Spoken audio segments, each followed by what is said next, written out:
नमः शिवाय। ओम नमः शिवाय। हर हर महादेव। हर हर महादेव। ये सखी देखता हूँ बाबा बड़ा कमसीन लगत मन बड़े कम में जो करवा ले चला तनी पूछा जाता है। चला ना चला चला ए बाबा क्या बच्ची? बाबा इतने कम उम्र में काहे जोगी बन गिला कि उम्र तो जवानी की मजा ले ले बा और जो कर मोले के ना बा। अरे अरे अरे दुष्ट लड़की, हम महात्माओं से जुबान लड़ाती है। हम बाल ब्रह्मचारी है, बाल ब्रह्मचारी। श्राप दे दूंगा, जलकर राख हो जाओगी। अलग निरंजन। ए बाबा क्या है? रोवा से एक बात पूछना चाहते हैं। क्या पूछना चाहती है? पूछा तनी जल्दी पूछो, हमें हलवा देना, हमारा समय मत बर्बाद करो। काहे भइला पुजारी बेला किस्मत बिगाड़ी काहे भइला पुजारी बेला किस्मत बिगाड़ी काहे भइला पुजारी बेला किस्मत बिगाड़ी काहे भइला पुजारी बेला किस्मत बिगाड़ी करा हमरा तैयारी दुपहरी आई में करा हमरा तैयारी दुपहरी आई करा हमरा तैयारी दुपहरी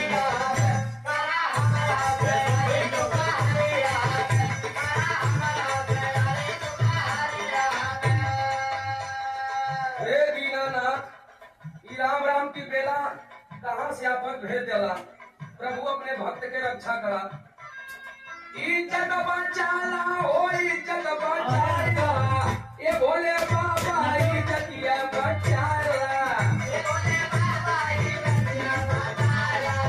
ये भोले बाबा इज्जतिया बचाला। इज्जतिया बचाला, इज्जतिया बचाला। ये भोले बाबा इज्जतिया बचाला। ये भोले बाबा इज्जतिया बचाला। अच्छा भोले बाबा के पुजारी बनवा भोले बाबा अथवा हम भोले बाबा का बचपन से पूजा करीला। लेकिन भोले बाबा के नहीं हाथ देखा था भैला भोले के पुजारी लेके घूमे नारी ए लड़की, हमें गुमराह मत करो।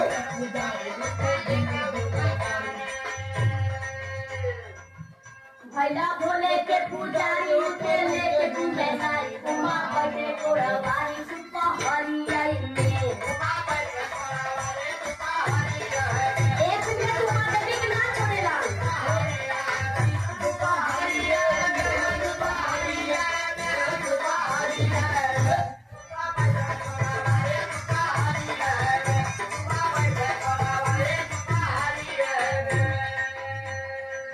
हमारे भगवान भोलेनाथ भी गड़बड़ है। हाँ सुनो तो, हम भगवान भोलेनाथ की पूजा नहीं करेंगे। जानती हो किसका पूजा करेंगे? बताओ इज्जत बचावा विष्णु भगवान आके।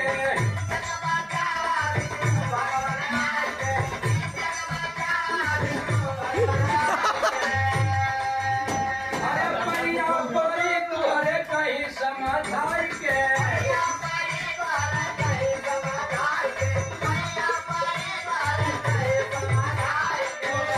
अरे पीछा छोड़ाना हो, पीछा छोड़ाएगा, यही अवधिया से पीछा छोड़ाएगा।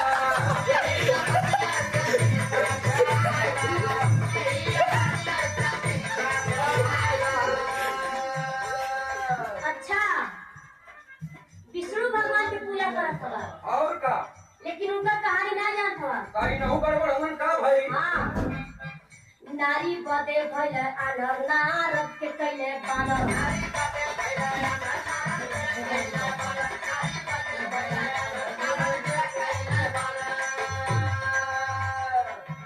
नारी बदे भइल आनर नारद के कैले बानर कागर प्यार के भरे दुपहरी आई में मेहरारू बाकी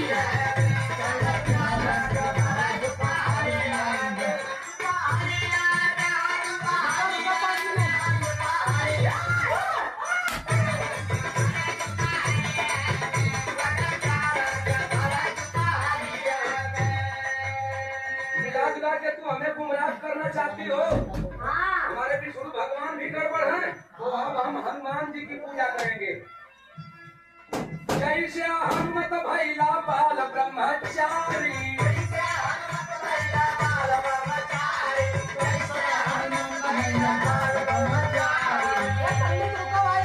अरे चर्चा तुम्हारे गाँव में दुनिया सारी।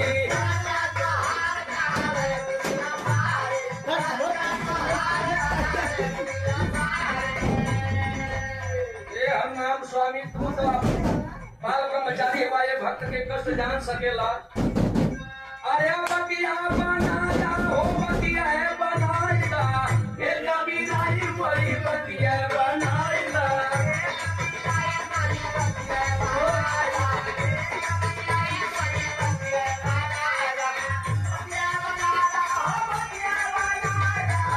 ये कबीराई बड़ी बतिया बनाइला।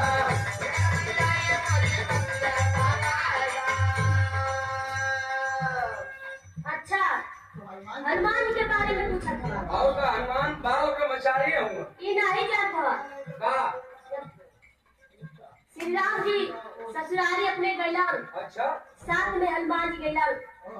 सीता जी के सखिया सहेली जब श्री राम से मजाक करे लगी, हनुमान जी सोची कही बाप रे बाप, हमरो शादी भइल है हम तू बोलो तू भगवान राम अपने भक्त के दिल के बात जन्म उहे कलयुग में हनुमान भइल। खिड़की से देख ले तो शूटिंग करेगा।